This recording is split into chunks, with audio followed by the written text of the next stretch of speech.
Wednesday, and holding true to myself. Really didn't feel like being here right now, but I'm here. So give me a second while I get everything going and all the stuff and all the things.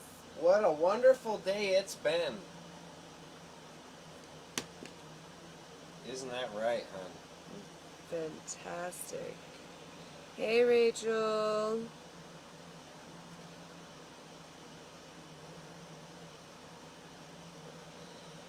Let's see. What are we talking about, hon? Heartbreak and how we heal through them, and how there's different types of heartbreaks, and how those different heartbreaks have made us heal. What are you doing, Rachel? The dogs have their beautiful collars on. Nero. Oh, come here. You got it. There we go. There's the collar. Yeah. Anyways, and hopefully you should be getting the other one for him and Poe, but I don't know. Anyways. Oh, I'm heartbroken. Heartbroken.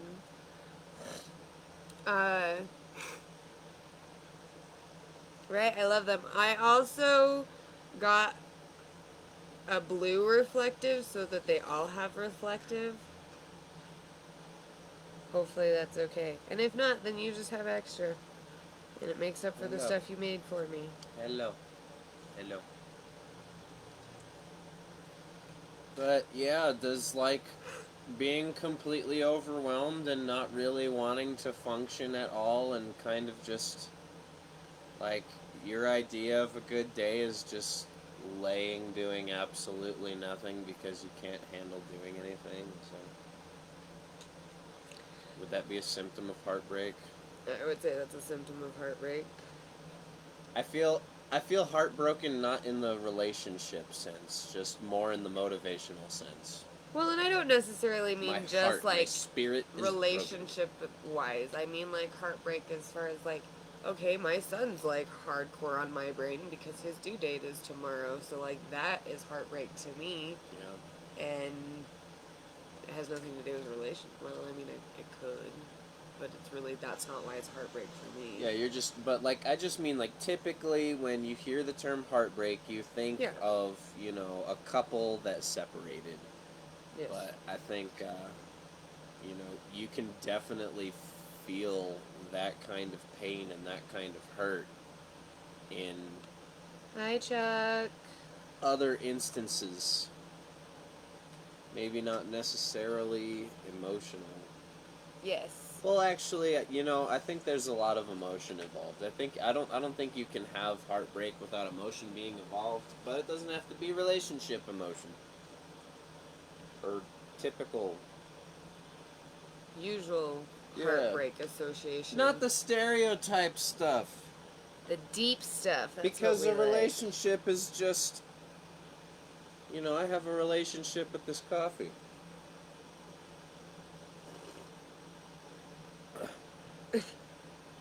In relation to me, the coffee is in my hand, and I am drinking it. I mean, yeah. If you want to get real dumb about it. I like getting real dumb about it. I'm also really loving the white ghostliness. I look like I'm, like, emotionless and white. I should just start, like, screaming and put on dark eye makeup. That would be interesting. Okay. I'm not into dark eye makeup. Don't get your hopes up. Anyways.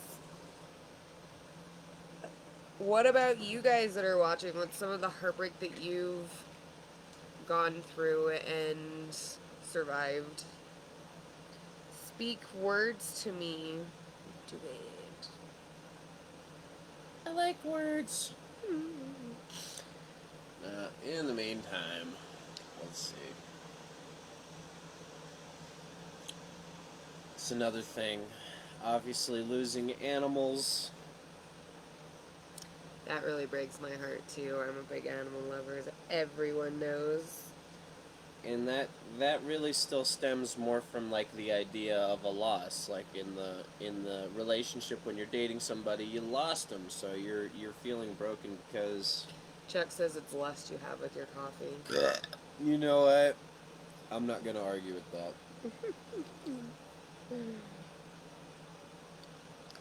Latest Heartbreak, Venom. If you're talking about the energy drink, Oh, no, okay. no. Venom is her Then cat. I'm gonna not say anything because that's Yeah. totally inappropriate. I'm sorry.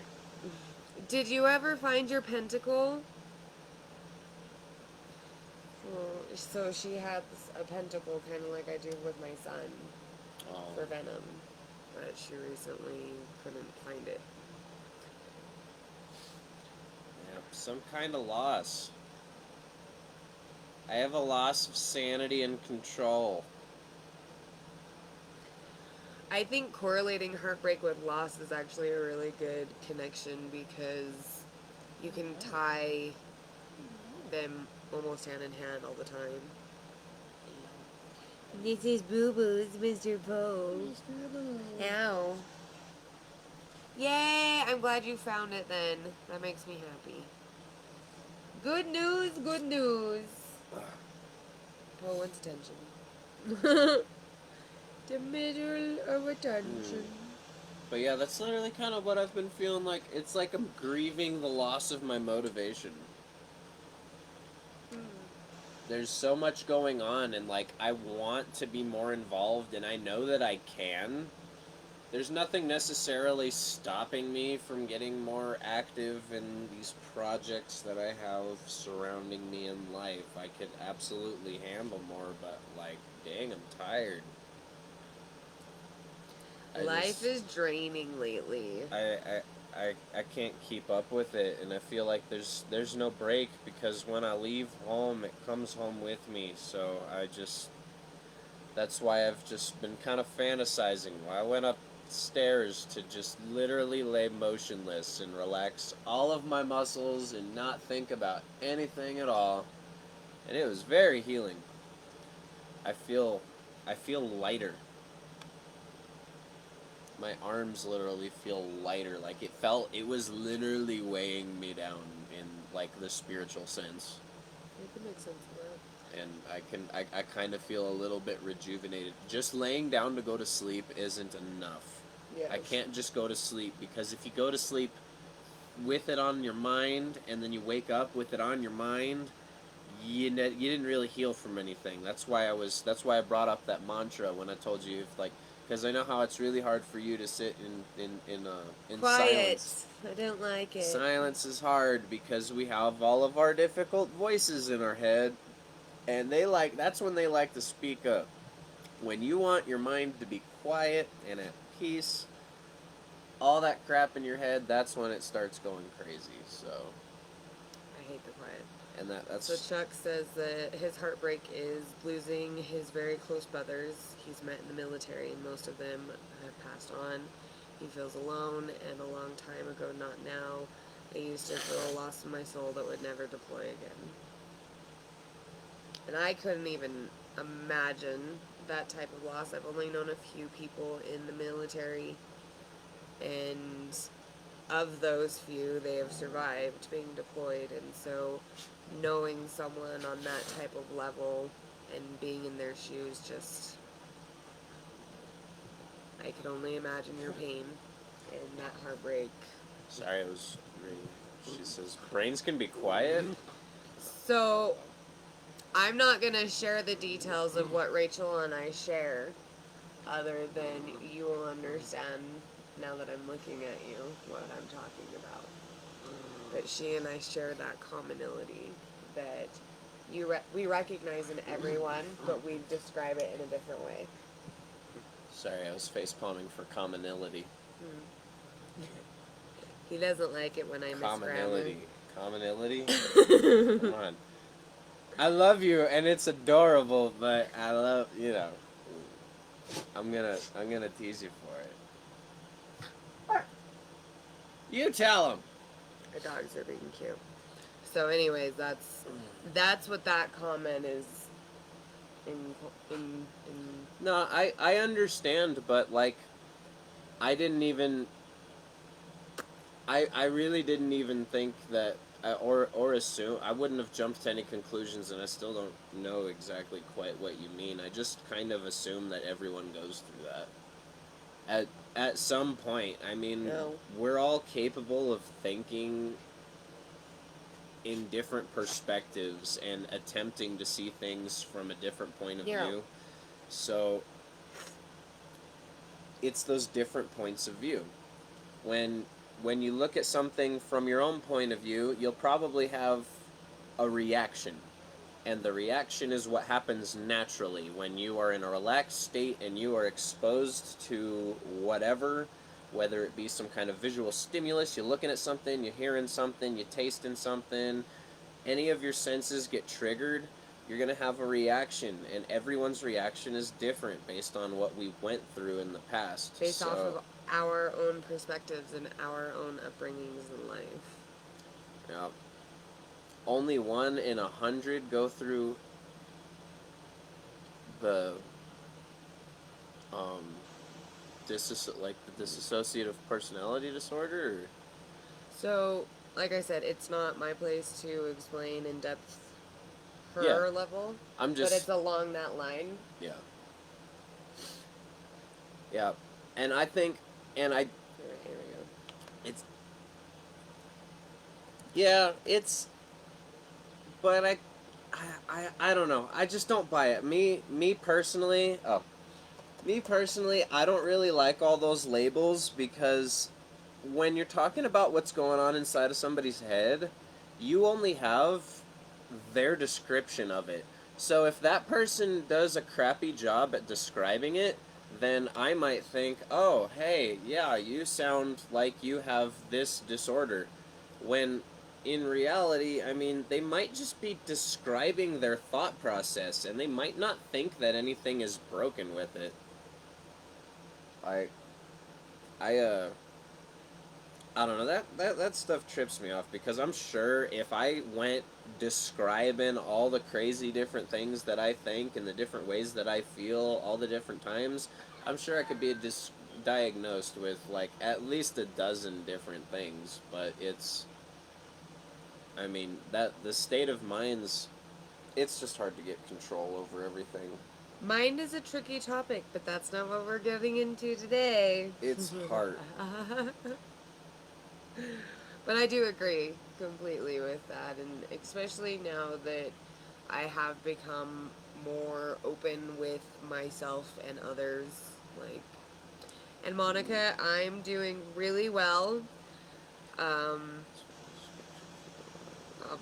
I'm today's this month is really rough for me, and that's why I wasn't here last week on time.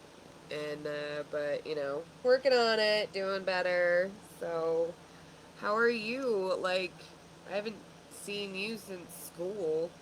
Like, when we accidentally ran into each other. That was funny. That was a story. You know what's really heartbreaking? Being misunderstood. Being misunderstood really is heartbreaking.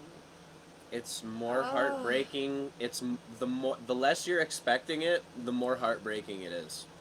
The more you thought that person was going to understand what you were trying to say, and then they didn't, but you really thought they were going to, and that could be anything. Man, that can be anything, because it's basically just that confirmation. I look you in the eyes, and I say something, and if something comes up later to where you misheard me, it's going to hurt so much more. But, like, that's why we have. Don't forget to use all of your communication tools.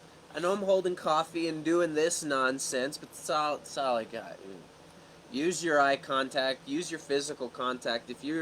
Most of all, your tone. Watch your tone, Yeah. and sometimes he loses control over that. I get caught up in it, and I amp up really easy, but the body language is so important. If you wanna make sure that you're understood, it's as easy as looking at the person you're talking to, because even if they're not looking at you, you can at least look at their face and see if they're paying attention or if they're telling you that they're listening, but they're actually thinking about 5 other How things. am I going to respond to you? Or, God, you were so right, but how can I prove you wrong so it looks it's like like, I'm right? or if they don't like what you have to say, the entire, as soon as they disagree with one thing that you say you talk for about 60 seconds straight. In the first 5 seconds you said something that offended them, they're no longer listening. So you can actually see the offense register on that person's face, and you can back off. You can be like, whoa, hang on, I feel like I may have described that a little bit wrong. I see you're reacting in a way that would imply that, It like, seems you're to hurt me that you're by this. uncomfortable by something. I don't even like saying hurt sometimes, because sometimes it can be something completely different, but along the same lines. You can even keep it as vague as, like, hang on, just judging by your facial expression, I think you may have misunderstood me. Let me try one more time. Like, stay active. Don't just talk. Or assume. You have the power to not allow others to misunderstand you. Chuck, If you choose to do so. I feel like your tone isn't a mean tone. Your tone is a really deep tone. So I wouldn't necessarily classify that as mean, but it can be easily perceived as mean, especially by someone that's had like interactions with people that have that deeper tone voice, because those kinds of individuals come across a little bit more abrasively, and so like, is it like a trigger. tone like my brother? Huh? Is it like a tone like my brother? I can honestly tell you I've not paid that close of attention to your brother's voice. Okay, well, just based off of your description, what I'm kind of imagining is just monotone, just a little bit of monotone. But he's a big dude. The voice is really deep, and he doesn't really seem to engage, and his like eyelids don't really open up very much, and it doesn't really seem like he's interested. So He looks you're never perma-stoned, sure, but he's not a stoner. Yeah, you're never sure if they're being sarcastic or not. Like, and that messed up. That I had a phase of difficulty I agree. in my Rachel, development. Stevie, text is impossible to imply. Like, Even, like, you could have a conversation with emojis that might do you a little bit better. I hate emojis. Do not talk to me in emojis, please. If you ever want me to respond to you, have a conversation. I swear it. Anyways. So how could we convey proper tone if a person misunderstands over text? I've had times where I literally describe myself. I describe the visual. So if they're not there and I really have a feeling that they're misunderstanding me over text, I'll say something along the lines of like, look, I want you to picture me sitting down, holding both of your... You're gonna make the computer drop. I didn't realize you were holding it. Okay, try again. You went for my hand. So, like, you can literally say in text, I want you to picture me sitting there next to you, holding your hands, looking you in the eyes, when I tell you just how much I love you. Like, you can really paint a picture. So if you need to portray some kind of tone, then you need to. Sorry, I don't like when I say you need to, because it makes me sound kind of arrogant. So if I ever say you need to, that's actually me saying what I do. It's worked for us. Yeah, but or you or me, well, or just because of this communication thing, this is one of those things that I try to watch in myself. I don't want to be misunderstood, and that's just one of the little quirks that I have. But yeah, as far as like being misunderstood in text, that's kind of what I would try to do, is just to add that missing element that you're missing there. Just try to tell them, like, how hard you're trying to convey your message, or add an extra describe your face. Heck, you'd be like, my and- brows are so furrowed at you right now, you have no idea. Like, yeah, be descriptive with your words. artistic. The thing of it is, if you're gonna have some type of interaction with a person that you need to convey proper tone, so in my mind, that means it's gonna be kind of a sensitive subject. It's gonna be a serious thing. It's not gonna be something that's just a ha-ha joke, like, if that's what you're doing, you have that connection with the person. You'll know if I'm texting you and if I say fuck you and I mean a giant, like, no, screw you, or if I mean like a ha fuck you. Yeah. Like, you do have to know the individual. That's why it's like, you gotta be careful with tone and sarcasm over text, especially with new people. If they're people or that you've sensitive people. yeah, or someone that you've known for a long time on a sensitive topic, because we tend to be a little bit more reactive and volatile and unstable when it comes to these sensitive topics. So we're a little bit more prone to misunderstandings when we're all riled up and really passionate about something. Yep. So many So eggplants. I want us to shut up for a minute because we're coming up on 30 minutes. I want to try and keep it there for our feeds. So many eggplants. I don't know what that means. I don't either, but it sounded like a fun thing to yell. And so if any of you guys have anything else that you want to kind of end with, we have about 8 minutes left. I'm super glad you were all here. Ding! I hear your phone. It's not heartbreaking.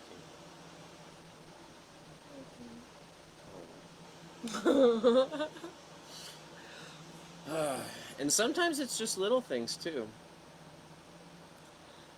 I've had a rough week, and Well, I mean, little look at things. this morning. I know. That's one of the things I'm thinking of as I'm thinking of all the things this month.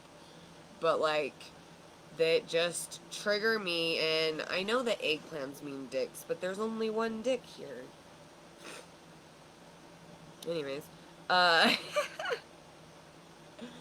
definitely not a kid show.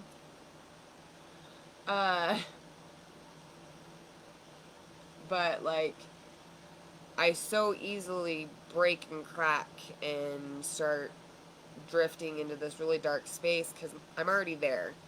I'm already so largely focused on that right now, especially because only in the past few months have I started accepting all aspects of who I am. And so when I'm having these emotional roller coaster days, the easiest thing sets me off and it can throw me completely, and it's really hard to bring me back sometimes. Yup.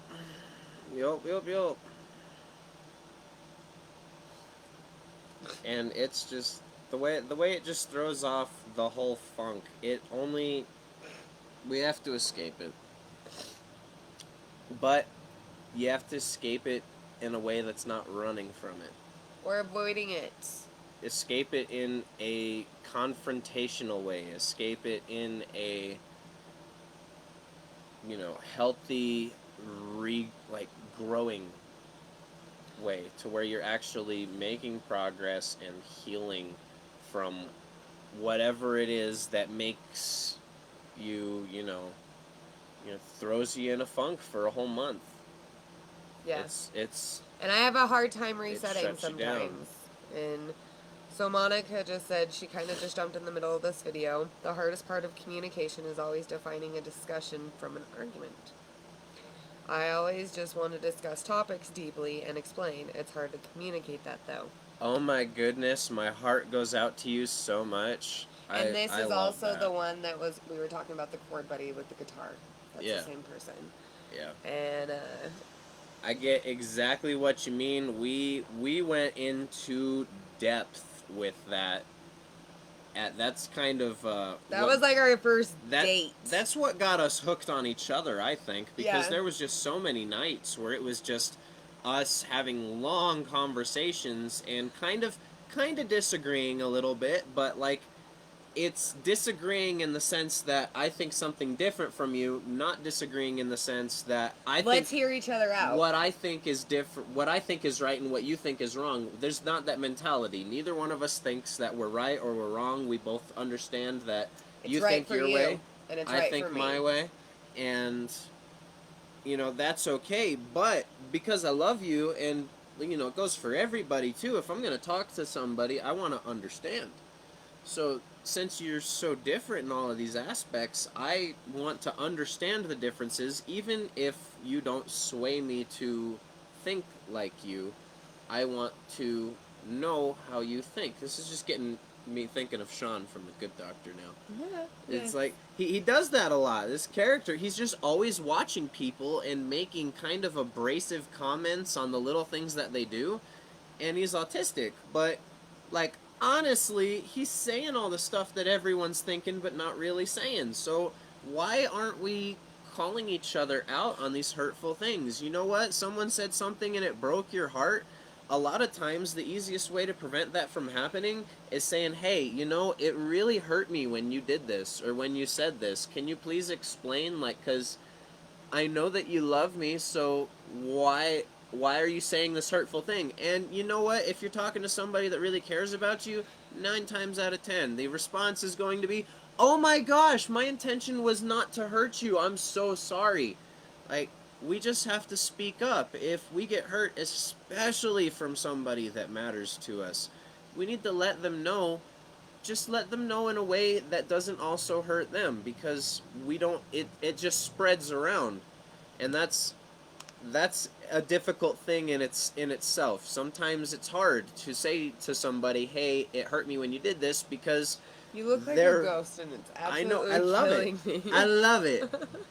But sometimes their response, they could go on the offensive, Yeah. because they're like, no, I didn't mean that, and then they start attacking you because they didn't mean to attack you. Like, just, okay, sorry. Exactly, Rachel. Exactly. And that's one of the hardest things. Hang on, let's read it. But sometimes you can explain it hurts. Sometimes you can explain it hurts, and they feel remorseful, but they don't always change and try to improve. Yeah, that's exactly what I'm discussing, because if they don't understand, if they hurt you and they don't get it, then the behavior's not going to change. If you got hurt, you actually need to tell them how it hurt you, the associations of how it hurt you, yes? But the thing of it is after so many times, you have to have a limit. Because sometimes true. there are going to be some people That just won't get that it. just aren't going to get it. And those are the times that you have to walk away. And some of those people are some of the hardest people to walk away for. But the bottom line is, you have to look out for number one. And that's always going to be yourself. No matter what. I have no idea who you're saying happy birthday to. Not a clue. But happy birthday to someone. I'm sure it's somebody's birthday. But yeah, and that's where, like, just talking about how much you love somebody can really kind of take the edge off. Like, if you said something hurtful and it was something that was just really difficult to talk about, you know, it kind of makes it a little easier if I start off with, like, look, I know you love me, which is why I'm confused. When you said this, it kind of hurt me. This is why, because, and then tell them what you actually heard. Don't tell them what they said.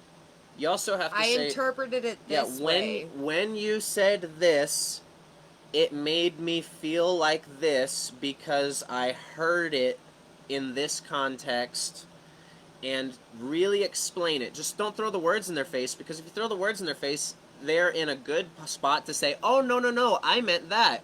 You were wrong. You misunderstood me. So all of your hurt feelings, they're just because you didn't know what I was saying. It's your fault, you know, and they don't say it's your fault, but that's kind of how it comes off. Oh, no, I didn't mean to be hurtful. I was just joking. Why didn't you take it as a joke? Like, And Chuck just brought up that some people are only in a relationship for a physical relationship, not a deep one. there should be a mutual understanding.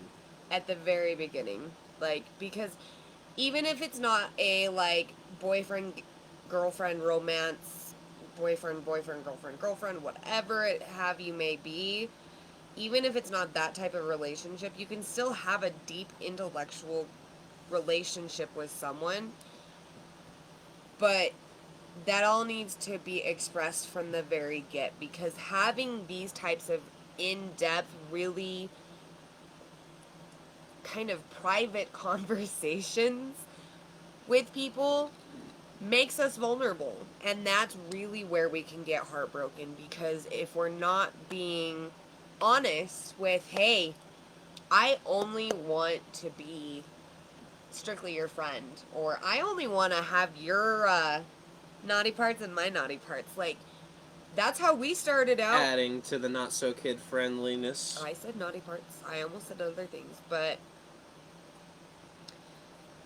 one common theme I've seen lately is in the mindset of, if you're hurt by my actions, that's a you issue. And, I agree and disagree with that. I think I think if, well, here's just what I'm gonna, if I come into a situation where that is the mindset, I'll first bring attention to it, and I'll speak my feelings on it, like, hey, that's no, that's like saying, like, hey, I threw a match into the forest and there was a forest fire. You know, the forest shouldn't have been so flammable. Yes. I don't understand why the forest was so flammable. It was just a match. What? Like, I didn't do that. yeah, I didn't do that. It was, I just lit the match. I didn't burn everything down. Like, That no, wasn't my intention. yeah, and that's why I agree / disagree with it, because I can see both parts. But it really just depends on the, I'm not even going to say relationship, I'm going to say the type of dynamic that you have with the other person involved that's being hurt. Because if it's just some random person, okay, I'm sorry that my actions hurt you, but empathy, yeah, it's harder. Empathy starts a little closer to home, and you know, it's kind of difficult to walk around with that Jesus-y mindset of, I love everything and I love all of you always, no matter what. Oh, you just spit on me. That was wet on my face, but you know, like, he's making a reference to another moment. Actually, I wasn't. I was just talking. But if you want to make it about that and misunderstand me. But yeah, I think that's try to avoid kind it. of the good and the bad, is that sometimes you kind of have to have that mindset of, I'm me and I can't protect you from me if you know what type of person I am. I'm not always going to shove it in your face, but have the respect of, this is my life. And I'll have the respect of knowing that, okay, yeah, you don't really like it when I swear or when I wear this or whatever. I'll try not to do that around you.